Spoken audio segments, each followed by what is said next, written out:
Hey, ladies and gentlemen, welcome back to the channel. As always, it is Nick here, back to your daily crypto news and analysis. And today we're going to be talking about Ripple and XRP, so let's just dive in. And let's start off with this tweet here from XRP underscore Crow. And we do see Ripple should win the overreaching XRP SEC case, and the XRP ledger should compete fairly on digital payments infrastructure globally. From Ryan Selkis. This was actually regarding the report with Masari, which we actually did do a little bit of a video on. But we do see I've been critical of Ripple in the past, but more aligned with them than ever before. Ripple should win the overreaching XRP SEC case, and the XRP ledger should be afforded the opportunity to compete fairly on digital payments infrastructure globally. Demand is there. Now, one name that always comes up whenever we do talk about this SEC case being put behind us is Bank of America, right? We already know, going all the way back to November, that Bank of America is waiting on the sidelines to utilize on-demand liquidity. And this is obviously going to be a big one, right? Once this does go live, I'm sure that a lot of people are going to look into investing in XRP. But on-demand liquidity itself is a huge product offering. Now, obviously, XRP can gain a lot of value without Ripple even being part of the picture. But I do think that on-demand liquidity definitely is a huge innovation. I think that's a great step into real-world adoption as well as mass adoption of crypto-driven products. And we even do see a few quotes down here, which I'm sure that you guys are all aware of, but all we do see is one thing, and that's I asked him if American companies were waiting on the sidelines to jump in the game once clarity happens. He said absolutely. He specifically said Bank of America. Now, obviously, outside of Bank of America, I know for a fact that there's probably at least a couple other projects, or I shouldn't say projects, but companies that do want to utilize on-demand liquidity. We've talked about a few of them in the past, like MoneyGram and them, but we don't know if MoneyGram will be a part of the picture anymore because of their partnership with Stellar Lumens. XLM is also a very good product offering. I do like XLM, but I do believe the XRP will be much larger. And I do think that MoneyGram actually going over to Stellar solidified the fact that Stellar is more so for P2P and XRP is more so for B2B. But I am very excited for this case to be put behind us because there's going to be a lot of names like Bank of America, as well as a ton of other major banks and institutional grade clients that come back and say, okay, well, we want to utilize your products because all it really does take, right, is Bank of America to go live with this. Why? Because of the competitive advantage. I don't know if so yeah, they actually do say that down here. And he said Bank of America stands to gain really big when the settlement happens because Bank of America is going to have a huge competitive advantage over their competitors by utilizing on demand liquidity on the marketplace. Brad is very, very bullish. And yes, this is a huge one, right? Because I think that a lot of people are overwriting this because when you actually look at this, or sorry, overlooking this, when you actually look at this, the writing is on the wall whenever you look at things like this because what this does is it puts all other major banking clients in the sticky situation where, first off, they're going to get absolutely killed in terms of competition if they do not adopt the same exact standard. So what they're going to do is they're going to scramble. They're going to say, okay, well, listen, we need something as good as on-demand liquidity. Well, guess what? There's really only one. So they're going to have to run over to Ripple and say, hey, we want to do this as well. We want the same thing that Bank of America is doing. How can we do this? Blah, blah, blah. It's going to start a massive push towards adoption of on-demand liquidity from institutional grade and banking grade clients. Now, over here, we also know that going all the way back to 2019, Bank of America already had a patent for settlement system citing Ripple.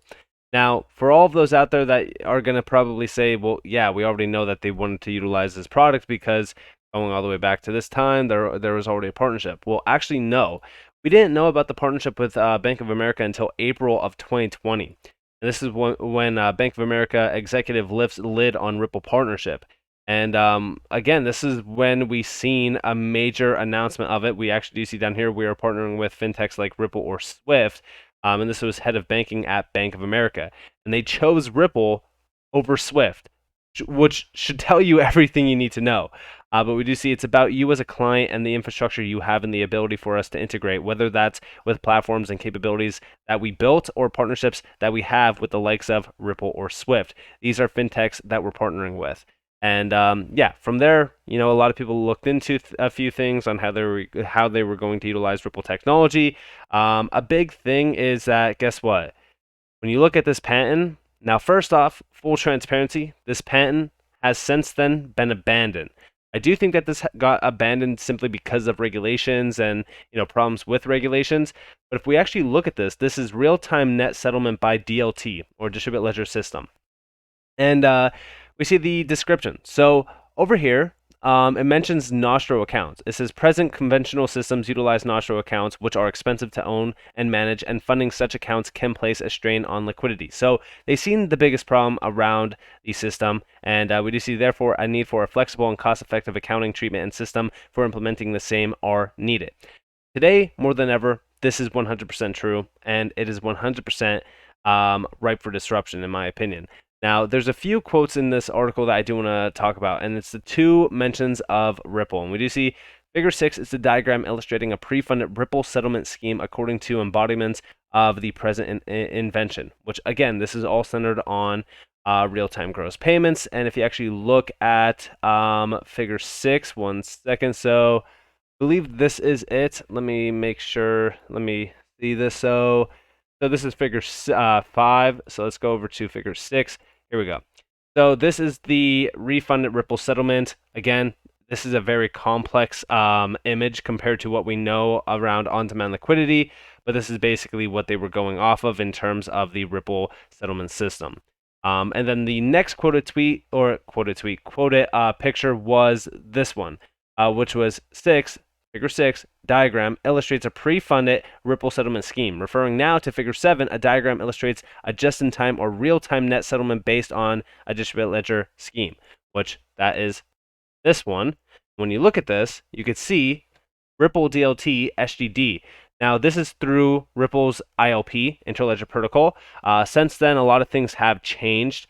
We know that a lot of this has now basically become a lot more simple compared to this complex mechanism that they are utilizing here. But it's still extremely true today that this is basically the same way how everything will be utilized. It's just a lot simpler when you actually look at the diagrams that Ripple has, since then changed. But this is what we are assuming would be the main use case from Bank of America, which is a gross settlement system that is real time, and it's going to ultimately get rid of Nostro accounts. It's going to free up a ton of capital. It's going to also make things a lot more flexible, cost effective, all of that. And this is a huge deal. And again, there's going to be so many other major banks that want to utilize this because of how efficient it is, which we've talked about in the past. But now I also want to take you guys to an announcement from Bank of America just recently. It goes back to the 24th. So Bank of America says tokenization of automobile titles could enable fractional vehicle ownership, allow holders to pledge vehicle title NFTs as collateral in the real world or within DeFi protocols, and increase liquidity on marketplaces. And yeah, this is a full-on breakdown. California leads the way as U.S. federal state agencies consider blockchain applications. Bank of America. And I think that this is huge. In fact, I think that this is massive. And the reason why I think that this could very well be done on the XRP ledger is, well, when you actually look at what the XRP ledger has been doing, they've been focused on NFTs, tokenization, all of that. In fact, there was a recent article that got posted over on Ripple's website, and it says Crypto Liquidity and the Future of Tokenization. This is from Brad Chase, March 21st, 2023. And it does talk about the Liquidity Hub vision for utility, and it even does talk about utility around NFTs in this as well. And then down here, we do see the future of tokenization. So Liquidity Hub is an important part of delivering on the future of tokenization. As I highlighted in the fireside chat, there are many different types of tokens, native counterparty-free tokens like Bitcoin, protocol tokens, central bank digital currencies, and even real-world assets like stocks, real estate, and carbon credits that have been tokenized. While we're still not fully there yet in terms of normalizing something like buying and selling a house on a blockchain, carbon credits are one promising use case that has myself and the Ripple team excited. And obviously, yes, they do go into carbon credits. Carbon credits have been like the big thing recently, especially with like the World Economic Forum focusing on it, the IMF, all that kind of stuff. But in my opinion, I think that tokenization is much larger than that. I think that we will get to the point of a tokenized future. I think that it's going to be much much larger than what anyone can anticipate as well. In fact, there was actually a report. So if you guys can, if you want to look this up, you guys are more than welcome to. So this is with the BCG, and this is from the Boston Consulting Group with also ADDX, which is a private market. This is a private market exchange overseas. It's one of the largest ones in Asia. And this report actually goes in depth on a few things. In fact, it goes in depth on the amount of money that could be tokenized by 2030. First off, they do estimate that $16 trillion worth of business opportunity will be realized in by 2030, or at least that's what they're predicting. But also, if you actually look down here, it says highly conservative forecast, tokenization potential for $68 trillion worth of value by 2030 in best case scenarios. The best case scenario would be $68 trillion. That's if everything works out the way it's going to. Who knows? Is there going to be hiccups along the way? I'm sure that there will be. But we do see tokenized market as a percentage of global GDP.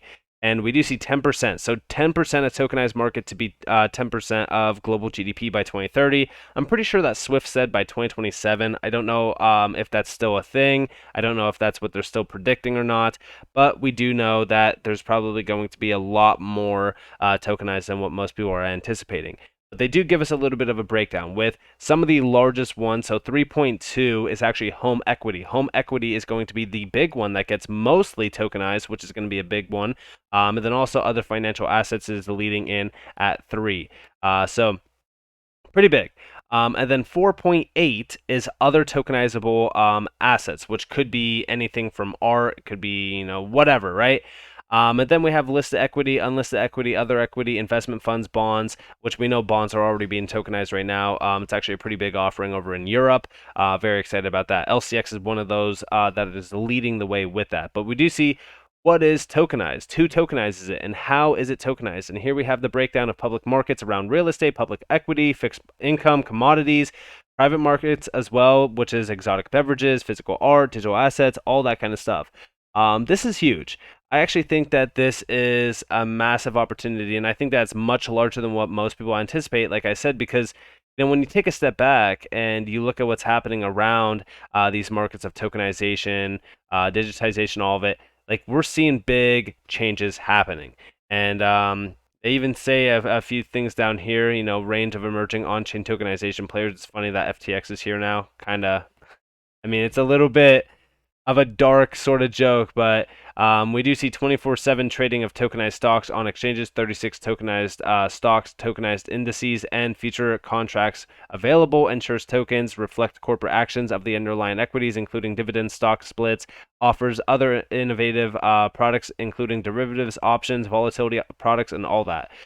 So again, everything, as we know it, is going to be fully tokenized, and it's going to spread very quickly, in my opinion, because of the efficiencies around it. There's a lot of doors that are going to be open from tokenization, and we're seeing just like the small things being focused on right now. But as we know, right? First off, we just recently talked about tokenized mortgages with Casper. This is a huge area of focus. Again, real estate, $300 trillion plus market, very big. But then also, in terms of the XRP ledger, Sologenic. Sologenic is one of those projects that we have been focused on for a while. I think that this is going to be a big deal. And this is tokenization of securities on demand. Focused on retail and institutional solutions, and they are focused on stocks and ETFs. We actually go over to the global stock market. We know that today it's worth about like 83 trillion. They were saying 93 trillion back in 2020. I know 2021 we hit about like 120 trillion dollars plus, but today it's worth about 80 trillion dollars. If we're gonna spread pretty quickly, which I assume that we will, because banks want to do this. Major asset companies and major corporations want to do this. BlackRock's recently talked about this. Fidelity as well. I mean, there's so many large names out there that do want to be a part of this, obviously because of the value creation, the value opportunity as well. it's going to spread pretty quickly, and I do believe that Ripple sees this. I think Ripple has been focused on it for so long.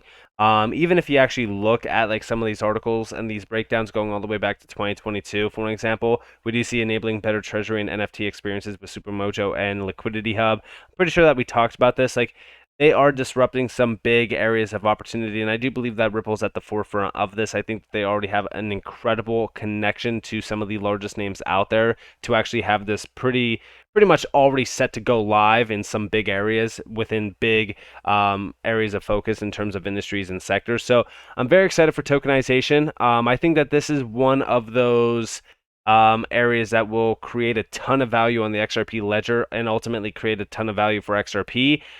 Within Ripple, who knows what Ripple really wants to do with tokenization to the full extent, because they could technically offer so much through tokenization. I mean, equity, really. I mean, the possibilities are endless. It truly is, and this is why I've always talked about like tokenization, because I think that a lot of people just overlook tokenization as a whole, because it truly is a massive opportunity. So with that being said, I hope that you guys enjoyed this video. Definitely leave a like, subscribe, turn notifications on if you guys want more free content. You guys are more than welcome to follow me on Twitter and join the free Discord down in the description below.